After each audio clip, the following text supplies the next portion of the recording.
All right, I think we're live. I think so. All right, so let me get situated here so that I can see what's going on.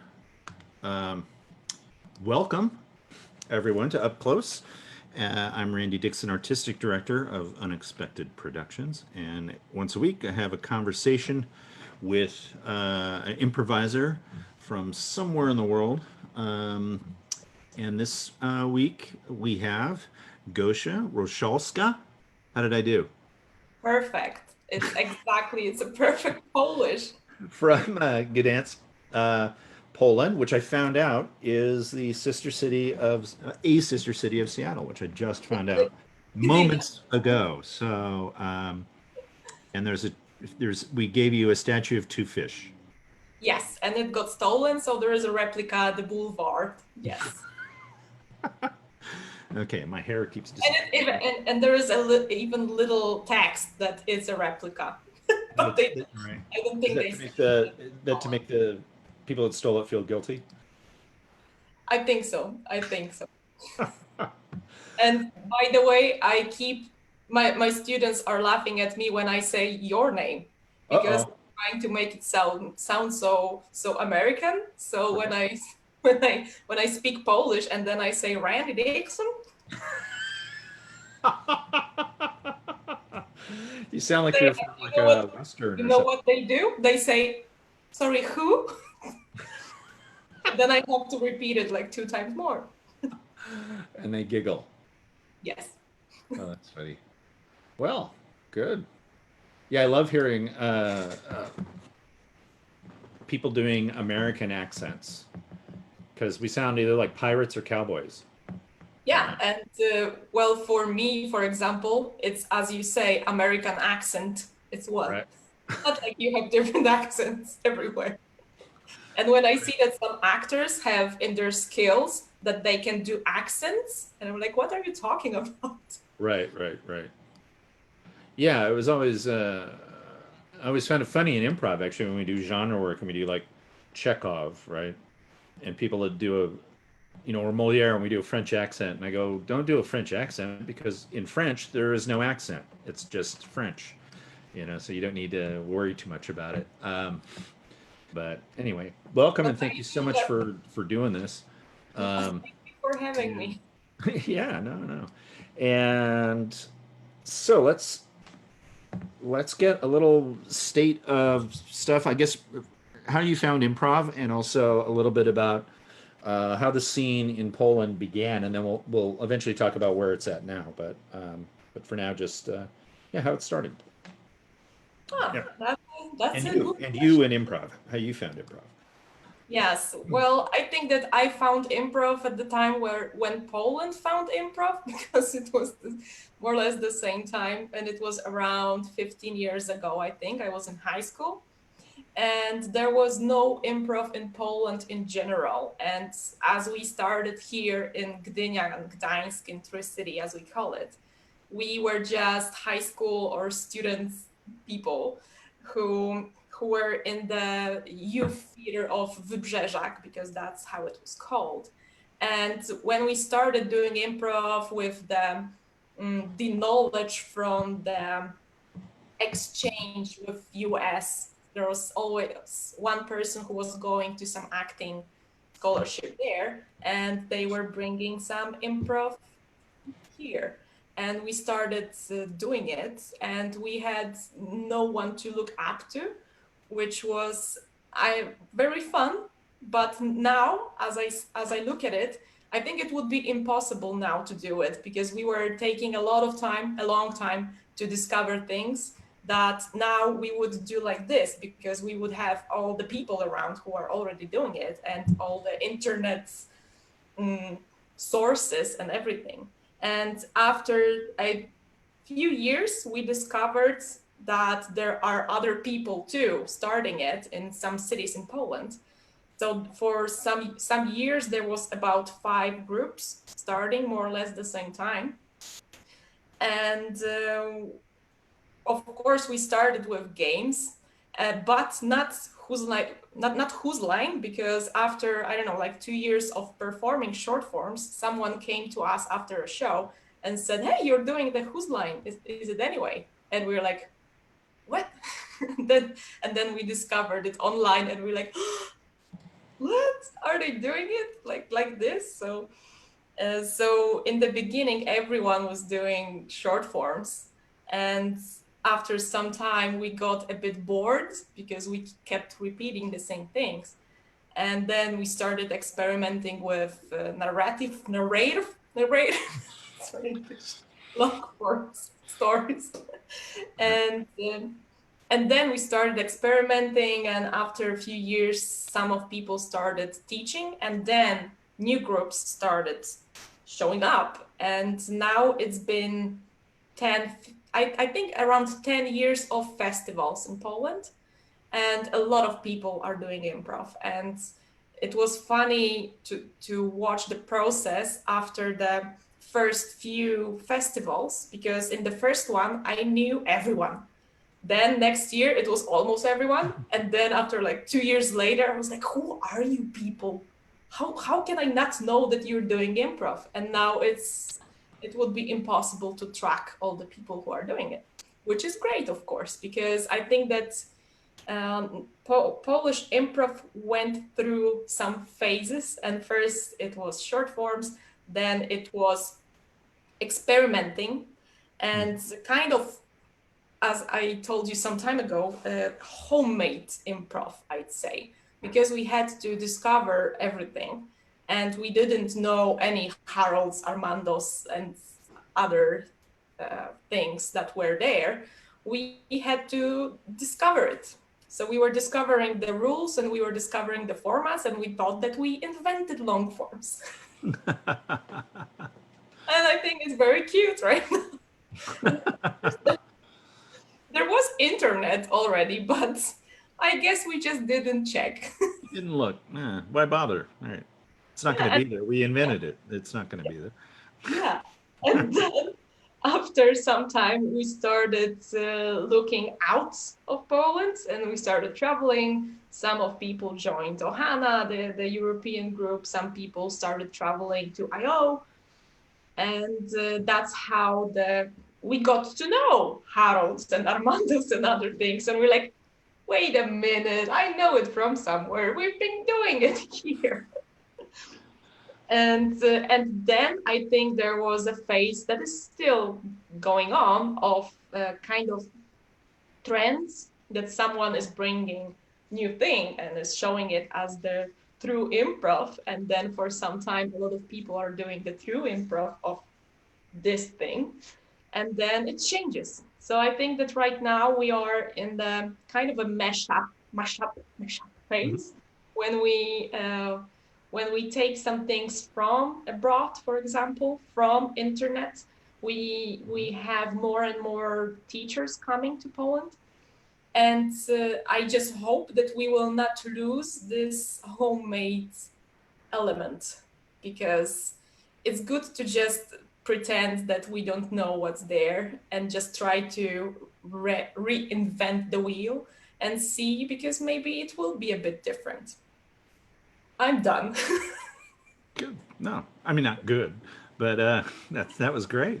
And I have a follow-up question, which I'll get to in a second. I forgot to mention, if you like what we're talking about, again, feel free to donate if you can. And also, if you have a question or a comment, we'll be checking the Facebook feed from time to time. So feel free if you have a question about Polish improv, improv in general. So yeah. So I have a follow-up question to that, which is something that you and I have talked about before, which is the idea of what makes Polish improv, and makes it distinct from, say, all those other forms that people have picked up from other cities or other countries. What is the fingerprint of Polish improv, do you think? Or are you still discovering that? I think that I'm still researching in a way that that I'm still analyzing things, but what I know now, because it's just harder to look from the inside what is different, and it was easier when I went abroad to look from the distance at Polish improv. And I think, and I realized that the first groups that were there, we all came from the theater background. That's one of the things. So either it was studying something with theater, or it was a youth theater, or it was a comedy, like we call it cabaret. So it's a cabaret, you know, scripted comedy on stage. I don't know what was the word. Yeah, cabaret. Yeah. Cabaret. Okay. So that's one of the things, and I think that it shaped us in a certain way, and we should be aware of that for the next generations, because now more and more people are starting improv because they just want to take a break from their work or something, and they are not from the theater background, and that maybe we should be more aware of that, because maybe they need more of the stage craft classes within improv to just be loud enough, for example, and be understandable and visible. But in the improv terms, I think that Polish improvisers are brave. That's one of the things that I see, and I hear that from people around, that we just go and we just do something. We just do things. And I don't know if it's still like that, but in general, as I see improvisers in the international festivals, for example, it's going for it, which is nice. And I think that experimenting, what I said before, that a few years back, it was you could see very strongly that we were just inventing long forms or just making up things and not following the path of someone else, which now is a bit harder because more and more people are being taught a certain way, which is not bad, but it's just that then people need to have this urge to do something yours, because it's easy to stay on a path that is that works on stage, but it's still a copy of something that is already working. So I just hope that it will stay a bit of checking the roots that are not there yet. Right. Well, I don't know discovery. if I said something different before. Do you? Well, I happen to have a transcript of our previous conversation. No, I think it's great, and I think that sense of discovery. I wish there was, a lot of people talk about it, not a lot of people actually do it, and it's hard to do because there are a lot of improv formats, become variations on other improv formats, and not that that's bad. In fact, it's not bad. It's nice to see forms evolving over time. But I find it interesting, the history that you're giving about the theater backgrounds of the people involved in improv is very similar to, I think, what happened in the US. Definitely, I can speak for Seattle, which was, when I started doing improv, nobody really knew what improv was. And so only people doing it were actors. And now with all these schools and, whatnot happening, we've had to make that same adjustment where you have people who are not trained theatrically who are coming in. So we're finding ourselves, trying to give those skills where we can to people just to make their work better. Not so much to try to correct them or anything like that, but just give them more tools to play with. So yes, but I think that unexpected productions, as far as I observed, is very theatrical, and you take it very seriously. And I find it very very interesting. It's a very neutral word, but I mean that it excites me how you work on things, and that's when you take, for example, when you're doing genres, as you also talked in one of the lives on Facebook, that you make it theatrical. You do the theatrical work on the script. I would say script because you just, for example, you take an author and the book, and then you analyze, and then you find some. I'd say that it's a kind of a director's work in a film terms. It's working on screenplay and directing, just to get to know the author and the style before you go and play it as an actor. So I think this is a very theatrical approach that you have there. Cool. That's all I wanted to say. Oh, no, thank you. And I'll yes and it and segue for just a second when we get back on the main course later. But since you were talking about film and you studied film, and that's tying into the course that you're going to be teaching for Unexpected Productions. So for students out there who haven't heard, although I'm sure you have heard, we are doing international school in September, where we're having teachers from 4 countries come and do different workshops. So we have Poland, we have Japan, we have Colombia, and we have Reunion Island, which is, I believe, a French department, I guess is what it's called. And they're going to be doing different things. So we have a character workshop, a physical workshop, or movement workshop, a where's your fire workshop, and then Gosia, you're working with the notion of how to use film ideas in your Yes. So can you talk a little bit about that, just as a little preview for the class? Of course. How much time do we have? Okay, so yes. I'll be back. No, I don't know. That workshop is one of my favorite things ever in improv, because I managed to combine things that I do and that I find exciting. So it's based on film directing. So it's not just, because maybe someone would think that it's just analyzing films or working on some specific films. It's more using the tools of director and screenwriter and actor, because we are basically, when we are improvising, we are director, actor, and screenwriter when we look through the perspective of film. And when I was in film school and they didn't let me go to do improv, because they were saying that I have to decide if I want to be a director or a comedian, then I was just sitting there and analyzing how to use these tools in improv. So that's what we're going to do. And from the director's point of view, it's based on communication and knowing what you want for the other character and from the other character, for example, and taking responsibility for the group, but also trusting the group. So there's a lot of things that are in common in improv and film that film doesn't really want to know because they are very old school.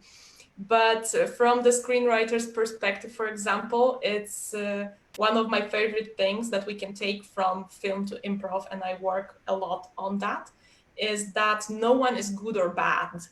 And just digging in that in a character work, that there are no good or bad people, because you don't go to jail because you're a bad person. You go because you kill someone. So it's about actions and how we judge the actions, and that no one is good or bad, because we do bad things to achieve something good.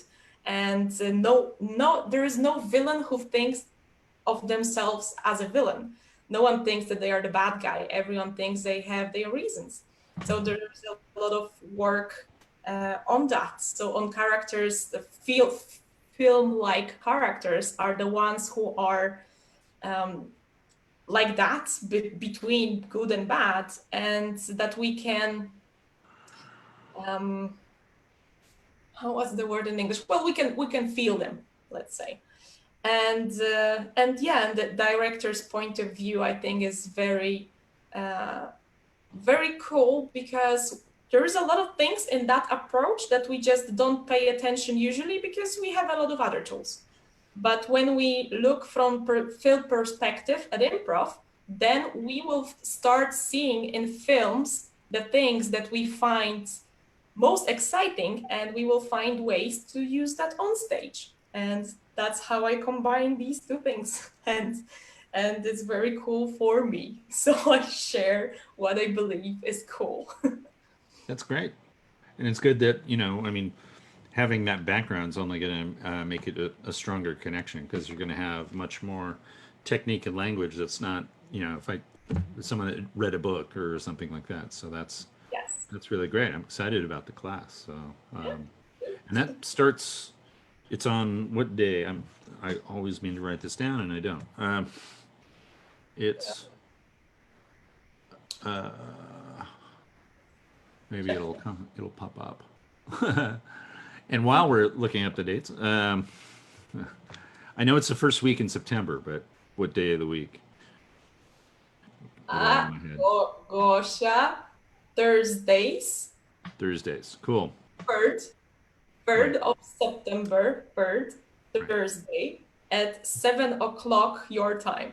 Right, 7 to 8:30 our time. So there you go. And you can find out all about it, including the time and the start date, at unexpectedproductions.org. And thank you, P, for sharing that, September 3rd. And I have a question here. I'm going to, as we segue back, from Jacob Bannigan. Hi, Jacob. Hi, Jacob. Hello to both of us. And he's asking, is improv in Poland political at all, or sometimes? That's an interesting question. Usually not. Because I think, and I can say from my perspective and people that I worked with, I know that the policy of our group, for example, and groups around, was that we are so sick of politics and that it's everywhere and it's terrible, that we just didn't want to play around that. But it doesn't mean that we never do. And it depends on a show and I think on a group, but I don't recall very politically involved improv groups. I think that maybe more in Warsaw, because there is a lot of groups, and maybe I could find there, but I'm not sure. Right. But more or less, I'd say that in improv we avoid politics, which is hard lately because it's getting worse and worse. And we had elections quite recently, and nothing changed, which worries improv community a lot, because it's a certain mindset, I'd say, politically correct way. Right. So yeah, I think that I'd say that usually we avoid. Sometimes we make statements or do it more subtle. Yeah. And what about Seattle? Well, I mean, improv in North America, one of its major influences was, cabaret, but political cabaret. I mean, that's sort of what David Shepard was driving for, and Paul Sills with Compass. And eventually it got kind of away, even in those early days, got away from that. And then, you had various movements through the 60s with the committee also being influenced by the anti-war movement and being political about it. And it feels somewhere in the 80s, maybe 70s, we lost it personally. I mean, I'm sure there are groups out there here in North America that are dedicated to doing political stuff.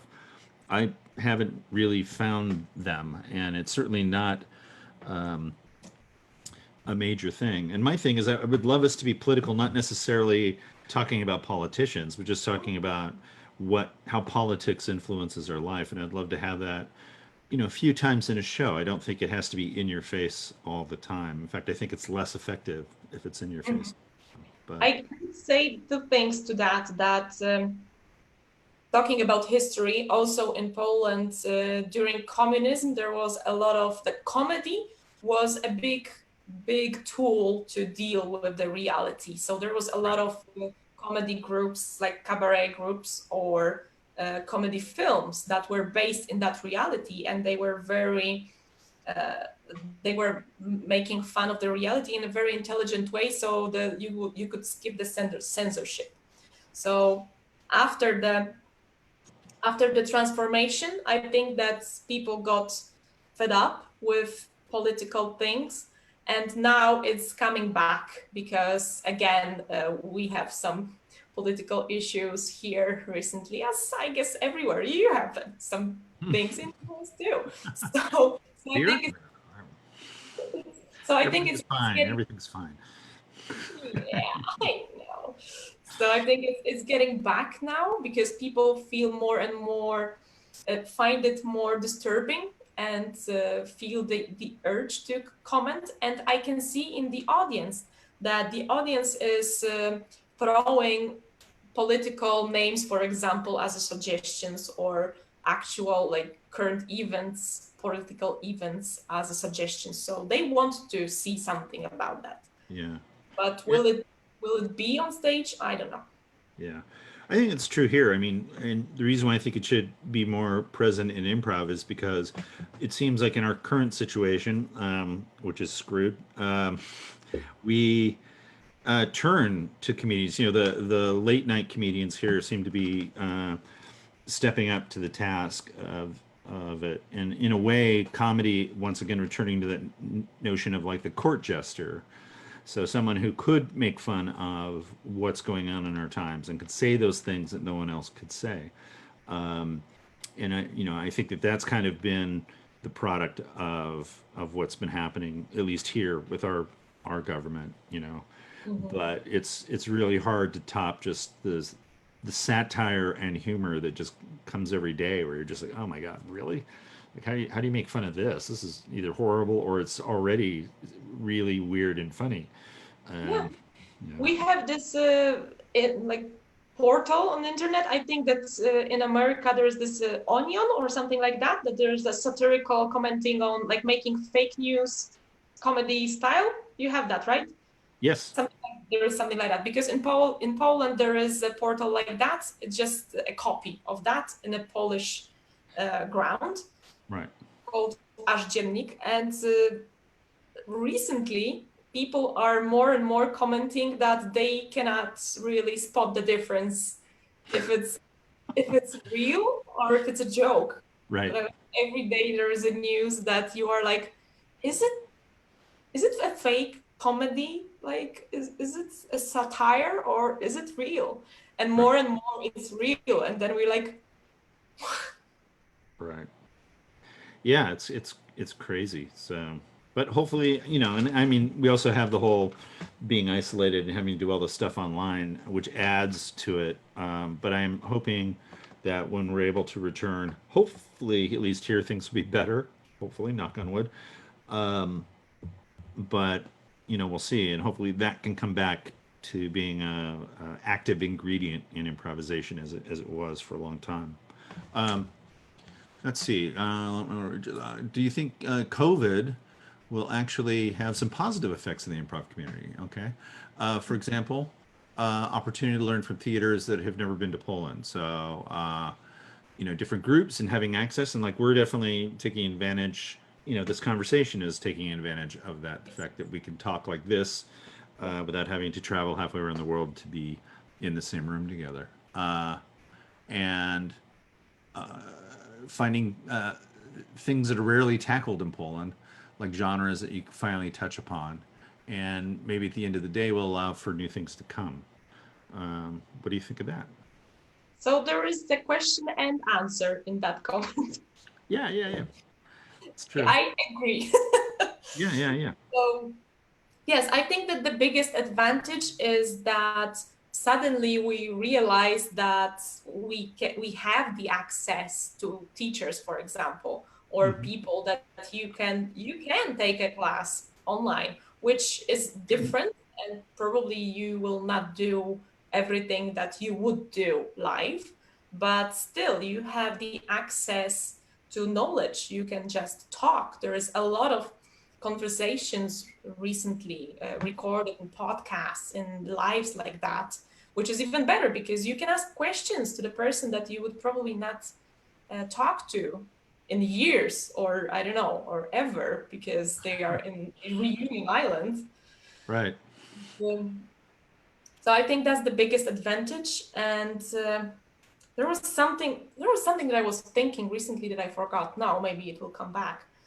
But I think that as we talked for a little while before we went live, that the online shows may result in some new ways that will be impossible to use on stage, but will be exciting to play with the technology, because we have to adapt somehow to the reality that is going to change. Right. And I I remember when we were in Budapest last year, Budapest, and there were these lectures, and there was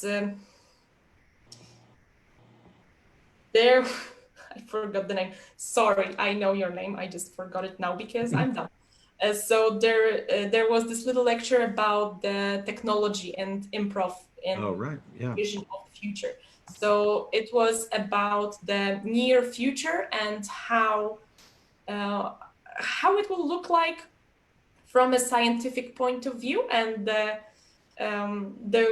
the negative way, it was before COVID. The negative way was that a lot of jobs will go away very soon because they will be replaced by a computer. The good thing was that improv will not go away and the soft skills will not go away, because people will still be people and humans who will have bigger problems with connecting and with expressing themselves and building relationships, because we are more and more closed and more in our phones. So people will need improv and to learn soft skills. So Right. I think that we can find that even now that we are all stuck at homes a lot of time, and we can still build some connection through this little thing here. And I don't know how it will work, but there are options. Right. So what do you think about that? I think, yeah, I agree with you wholeheartedly. I mean, what struck me while you were talking is that idea with technology, you can't program spontaneity. Um, Yeah. you can program the illusion of spontaneity. So, like in a game or something like that, you can program that it looks like it's a random choice, but everything has to be coded and programmed. And as long as we have that human factor of spontaneity, I think that it's always going to be necessary, because you can't have a computer right in the middle of the stuff just go, I want ice cream, and then go, and on its own, unless you program it to do that.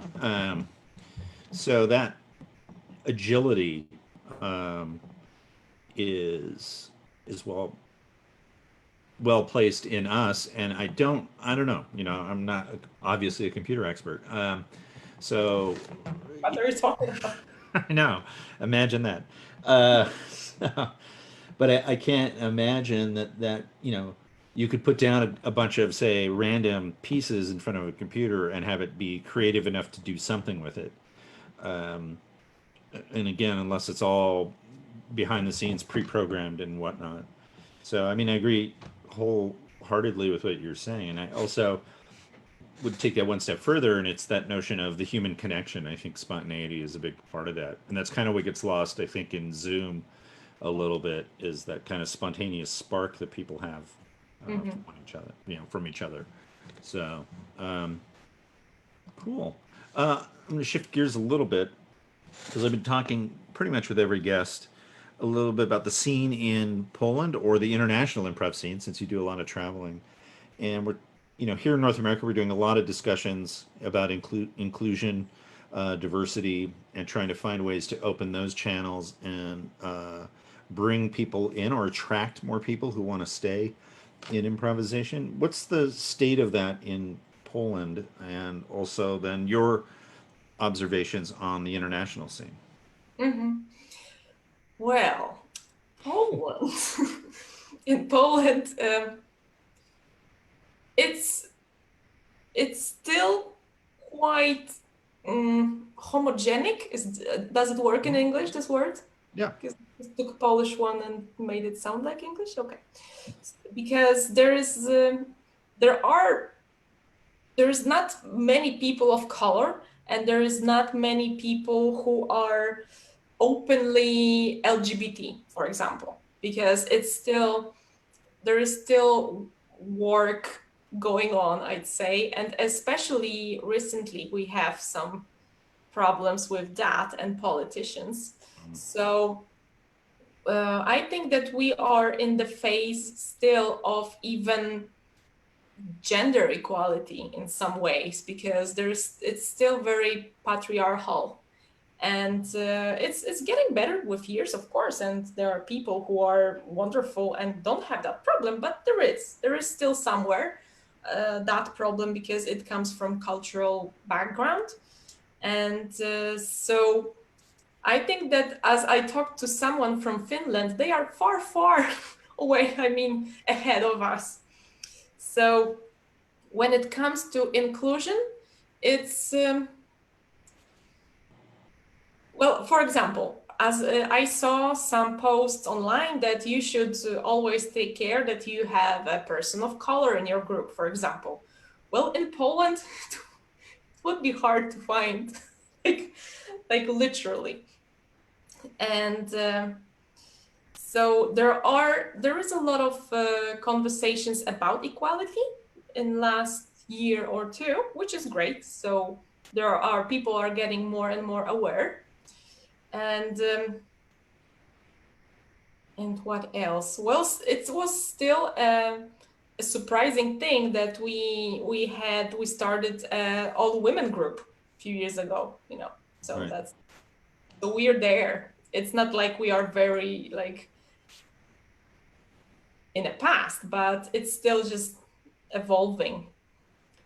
Yeah, we have different problems, I guess. I don't know. It's just a different phase. It's a different phase. And how about US? Well, I've seen recently that there's a lot of topic, especially in improv. Well, especially because I'm interested in improv, so I Right. read. There was a lot of news about equality and race equality, gender equality, everything. So how is it now? I wish I could say, well, we solved it. I mean, it's going to be years from now, but I do feel and hope that the progress that we're making, even dialogue wise, continues.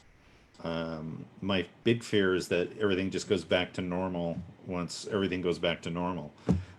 But I don't, it feels very different because we've had these kinds of discussions over the years before, and this one, I don't know, um, feels different, and it feels more organic to the art form. I don't know if that's been your sense, but you know, rather than sort of being put upon. Um, and we've gone through all of that stuff as well, like gender. A follow-up question I had actually was, are most Polish improvisers within a certain age range, or do you have older improvisers as well? That's another thing. We most of the people are around student age and 30s, I'd say, and there are some, like, I don't know, two, like maybe five Hmm. groups of like workshops that are for seniors, for example, for elders, older Yeah, people. How yeah. to say it? Seniors, elders, old people. Not to, not to be offensive, in English. But I mean that there are some classes, but they are like particularly saying, come, don't be afraid if you are like a parent, for example, or a grandma of someone who's doing improv and you want to check it, just come. So Hmm. there are some senior improv things, like I think in Bydgoszcz and Warsaw. Right. But in general, people who are coming to classes are students or people who are just working, more or less 30 years old, 35. There are some older, but the main group, I'd say, is around my age. That's more or Okay. less.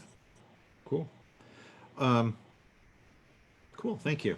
Um, And with your community, how is it? well, with Unexpected Productions, I mean, we're very lucky and fortunate. In a lot of stuff has transitioned naturally, and there's definitely steps that we're trying to take and can take, and I'm sure there is a lot more to learn. but we're fortunate in the sense that like we have more women than men, so there is a gender balance. We have a wide range in ages, from 19, 20 year olds to people in their 70s, doing it in the ensemble.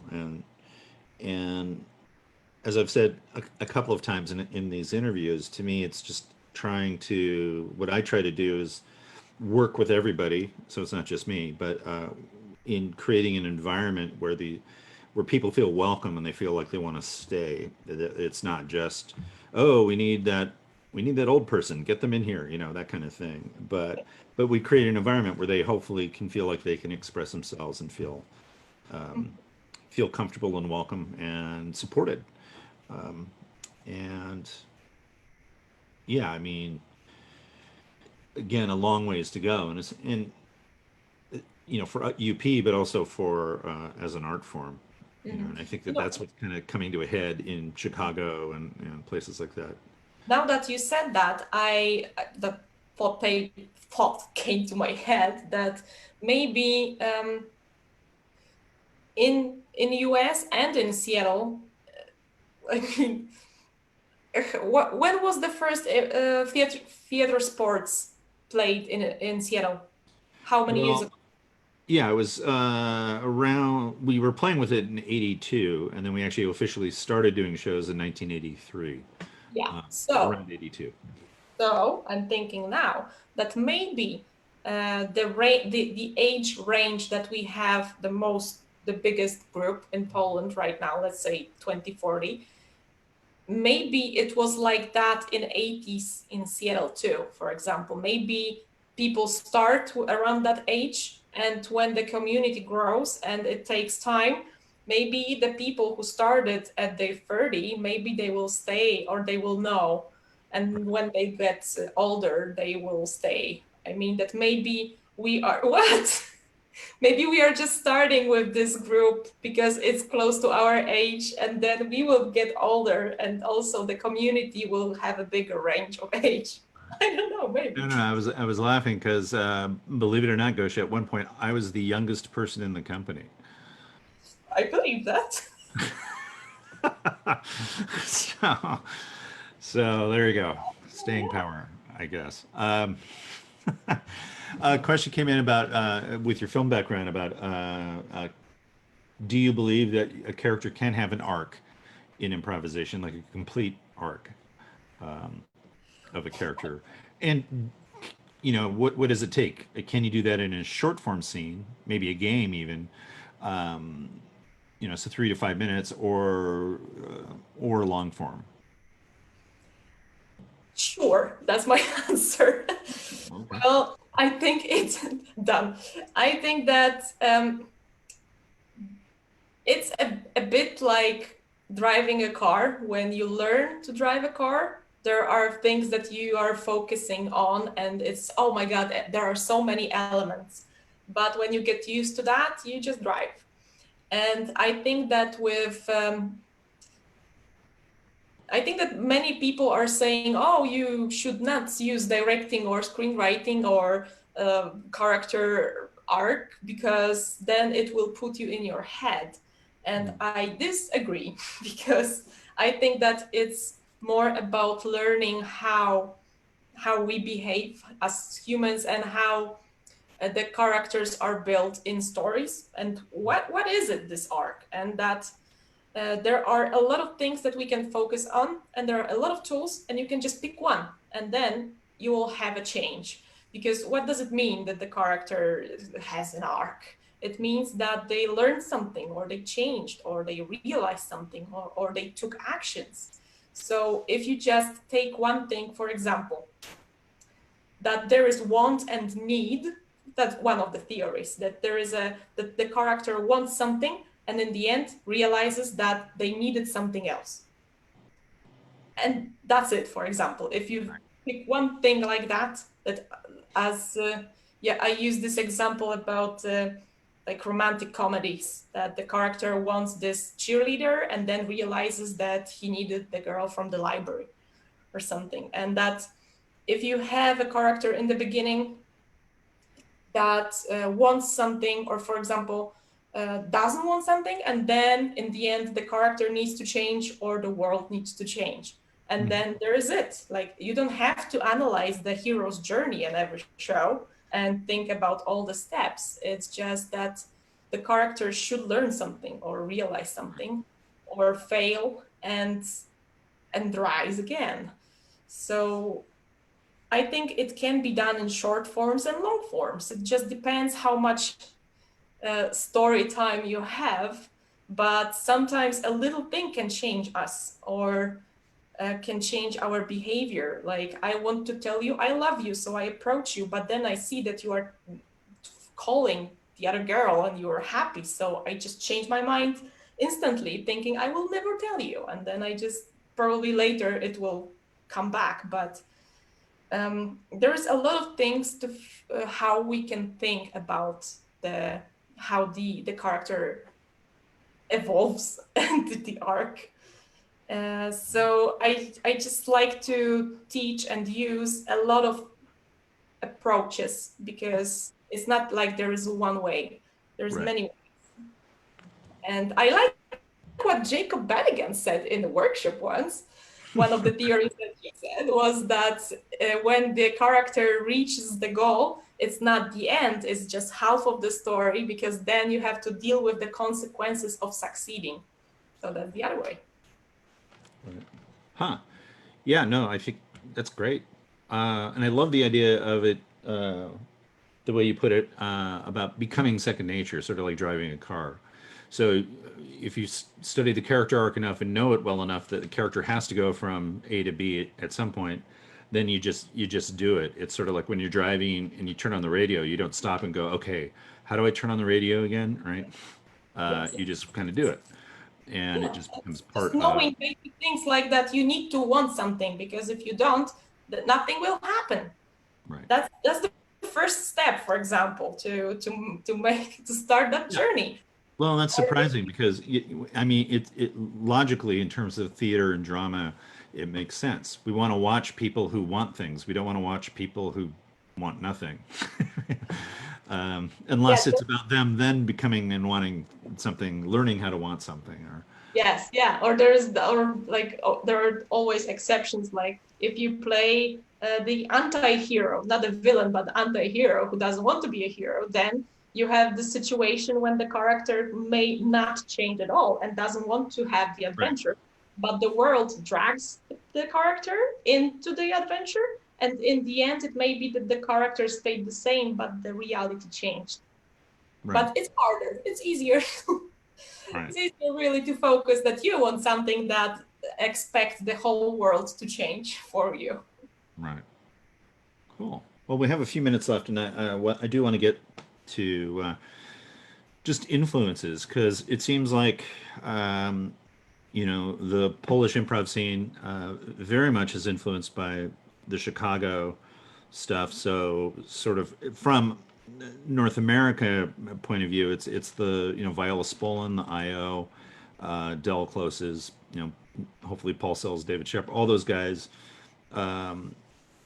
in Chicago. So if that's true, then sort of where would, say, someone else, or what are other influences? So say, how is Johnstone perceived there, or other teachers, or are there other teachers that influence you that you don't necessarily see being embraced around the world? I think it comes back to the homemade thing, because I remember that we had two books in the beginning. That was our source. It was Viola Spolin and Keith Johnston. So we had like two books that we were working on, and there was, in the beginning of the beginning, there was like, no, Viola Spolin is the thing. No, the Keith Johnston is the thing. And we had no idea what we were talking about, except we just read the book. So then I think that we just started adding things. And there are some places that are very focused on a particular source, like Chicago. Warsaw is a lot about Chicago style. And there are some other places that are about, for example, what they call slow improv. Right. And but I think that in other well, I can speak for myself, let's say. So for me, it's still just meeting new people, meeting new performers, and meeting new teachers, working with more and more people, and just digesting it and just taking something that is mine. So I think that my biggest influence again, it's a mashup of people. Right. Because I may go to Seattle and work with you during the festival, which was one of my favorite festivals, and moments where you can just learn something new and take something that you will take something from it. Or go to Australia, for example. And also you don't have to go far away. It's if you go to France, which is not that far away, you don't have to, like, you can drive there. If you want, you could drive. So if you go to France or Italy, you will see a different approach. Like in Italy, there is a lot of physical theater and clowning, and the same with France. And you can see people who are more expressive and not only play different styles but they act differently. Right. And even on a human level, that they will stand like this close, and then you go to Finland and they will do like and in Poland, I think that improv is very brainy. We go through brain, not through the body. There is not much movement, for example. So for us, it's good to go to, for example, France or Italy, or just work with people who are more physical. And again, with cultural things, talking about Finland, we are closer to Finland with that thing. Oh, hello, dog. Yeah, my dog. So there, so we are not very emotional from the outside. So Polish people are quite cool. It's when you get to know someone, we are open, but in the beginning, like, we are not that touching, hugging, expressing ourselves. So you can see that on stage. Right. And so for me, for example, traveling was also interesting and good to learn all these things, like expressing your emotions, playing intimacy on stage, and being physical. Right. So I think that I just take from people different things that I think that I may try, that I never tried, or something that is connected to what I like, and then just take something that I already have. Right. And the groups aren't jumping all over Grotowski and walking naked in the woods and doing stuff like that. I think that Grotowski is more popular abroad, really, right now. I guess so. So a couple of final questions. One is comedy-focused improv versus storytelling-based improv. Do you have a thought?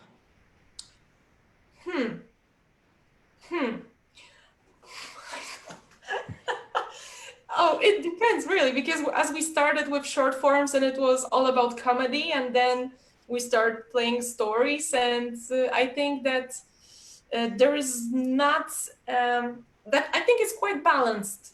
That there is a lot of shows that are not that funny, for example, and they are more focused on the stories, and that people are excited about that too. It's not like you have to be funny. So I don't see that much of a difference. That you can find this, and you can find very funny scenes in stories, and you can find some stories in more comedic shows. Right. Yeah. How is America?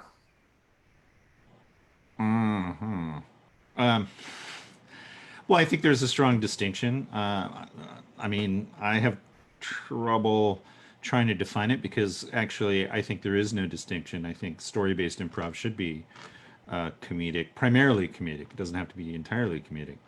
But, you know, even in the most serious of situations, there's still humor to be found. And so I don't really draw those distinction between those two. I Yeah, do think there are maybe groups that do. Huh? I think that maybe it's that people like see comedy as jokes, and then when it comes to jokes, they are like it's not the same thing. And comedy is there, and stories and jokes doesn't have to be because it may be a situation that is funny or Right. awkwardness. Yeah, and again, I mean, I like seeing, uh, and I say this in workshops all the time, so maybe you've heard me say this. You need both for variety's sake, right? So to me, if you're doing a dramatic show, I mean, and again, I think I even said this with one of the earlier interviews, if it works for Shakespeare, it works for me. Shakespeare had a lighter sides even in his darkest moments, darkest plays.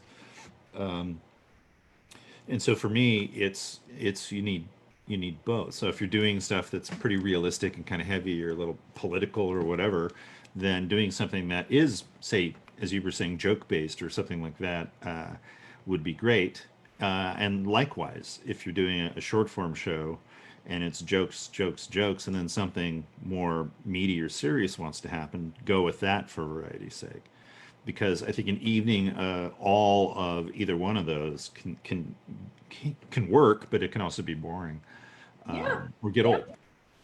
So Yeah, because if you have the serious, serious, serious till the end, it will be the same. And then if you have something funny, it will just bring the depth. And in the yeah, other, and also if you have everything jokes, jokes, jokes, and then you will have one true moment, and people will be like, then they will remember that.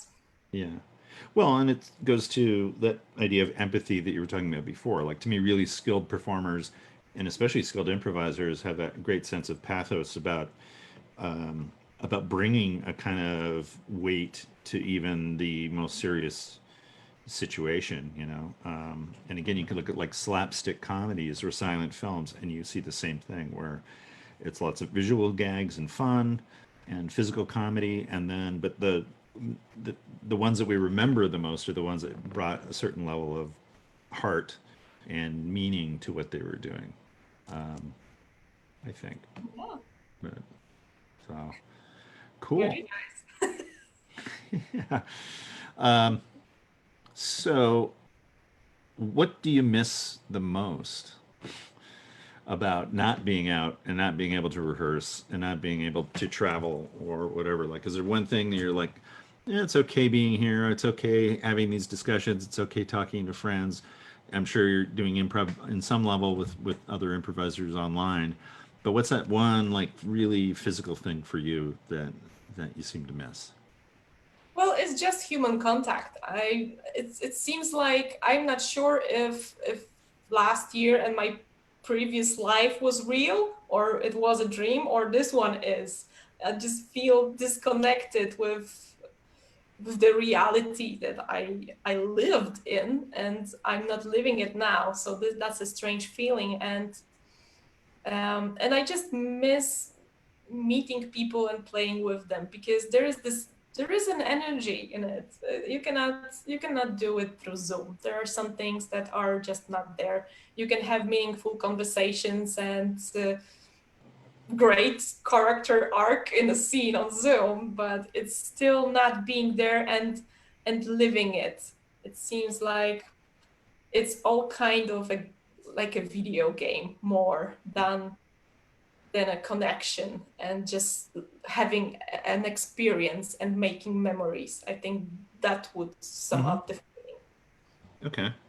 I don't know And if making memories with all the things that I'm doing through the computer. I don't know what I'm gonna remember in a year or 10. right. What about you? Um, uh, yeah, the being in the room. I mean, I think it's one of my favorite things about improv is the having to be in the room idea that, oh, we were there that night and the whole world was going on around us, but for those however many number of people, including the audience, so for maybe a couple hundred people, it was a magical night, a magical moment that you can't really recapture, or Yeah. I can't seem to, I haven't seen it captured on Zoom yet. Yeah, that kind of thing that's going on in the room, but created by the people in the room. That energy I certainly miss. Couple of last questions. What's your least favorite aspect about improv? So Least favorite aspect? yeah, the thing you hate. Judging yourself. I hate that. And it happens. It will never go away fully. It's always a little inner critic who's telling you that you're stupid or dumb or ugly, untalented, or that everyone really hates you. You Right. know? Huh. Yeah, so And that's the thing. do you think that gets in people's way? Oh, yeah, I think it may get in a way for people because it may stop you from doing things in the most drastic ways. That people may just get like fall into themselves too much, and then they will not be in the room, and then they will not make memories for themselves because they will sit there and think that they are unwanted or useless or something. And that's a very bad place to be when you can be in the place that you are among these people. And it may be on stage or after the show when people judge themselves, when we judge ourselves. And even if someone tells you you were great, you can do and and that ruins things. And it's all in the head, but it doesn't mean that it's not real, because it is real because you feel it. So I think that it should be something to work on always, not to get too much into this judgment, self-judgment phase. Because I think that in improv, people are vulnerable and we are trained to be vulnerable. And then we have, as we say in Polish, heart on your hand. And then it's just, you have to be good to yourself. So get some improv moisturizer and I don't know, rub it in. Cool. Last question I have for you, is do you have, and you may not, but sort of an improv creed or philosophy, line that you always go back to, something that in the back of your head just, pushes you forward and inspires you? Mm-hmm. Well, I think that my typical setup that I have is as something that I mentioned before, which is use your own brain and your own vulnerability and filter everything through you, because you are making your art and you are not being trained to do someone else's art. And do what excites you, learn from as many people as you can, but do your thing. And to be curious, because if you're curious, then you will find something for yourself. And if you're not curious, then why waste your time? It's then you go to Chicago or wherever else to get a recipe for a successful show. But is that why you're doing this? Because that's not me. So just learn from whoever you want, filter everything through yourself and do your art, because as Picasso said, learn the rules like a pro so you can break them as an artist. Cool. That's a great philosophy. Thank you. Thank you. And thanks for doing this. So, and you'll be Gosia Różalska. Yes, E. All right. It's the E ending is a male version, so that's my dad. Okay. No. So, yeah, I've been, like I said, announcing this in your class. I've been butchering your last name all week long. Okay, Randy Dixon. Yeah, all right. That's right. I'll try to talk like that whenever I can. So, anyway, you're going to be starting your class with Unexpected Productions in our International Month, Thursday, September 3rd, 7 to 8:30. You can register online at unexpectedproductions.org. Yeah, I would like to thank Gosia. We have a bunch of shows, and you can definitely donate money to us. Tonight we have an open improv show. Next week we have our usual complement of duos on Wednesday, Wildcard on Thursday, UPTV on Friday, and then another open improv show on Saturday. In September, we'll be starting a run, 2-day run, Friday and Saturday nights, I shouldn't say 2-day run. It runs 2 days a week of Campfire, which is where we take your stories with the occult, hauntings, things you've seen, the unexplained, and we turn them into campfire stories. And we will be soliciting stories from you, the audience, for that show. And I believe, if not now, but soon, we'll have the email will be campfire@unexpectedproductions.org. And you can take a little video of yourself telling a brief version of your story and then just send it in. And what else? Oh, and next week for this up close format right here, in early September, we have Sketchfest. Seattle Sketchfest is going to be happening with sketches here online. And so to kick off that next week, I'll be talking to Kevin McDonald from Kids in the Hall. And he and I will be talking about sketch and comedy and who knows what else. So check that out. That's again next Saturday, 1 p.m. Seattle time. And once again, Gosia, thank you so much. Thank you, Randy. That was a pleasure as I always. hope to see you sometime soon in an actual room. That would be great. Yeah. All right. All right. Bye, people. Bye, folks. All right. Oh. Sorry. Oh, we're still live.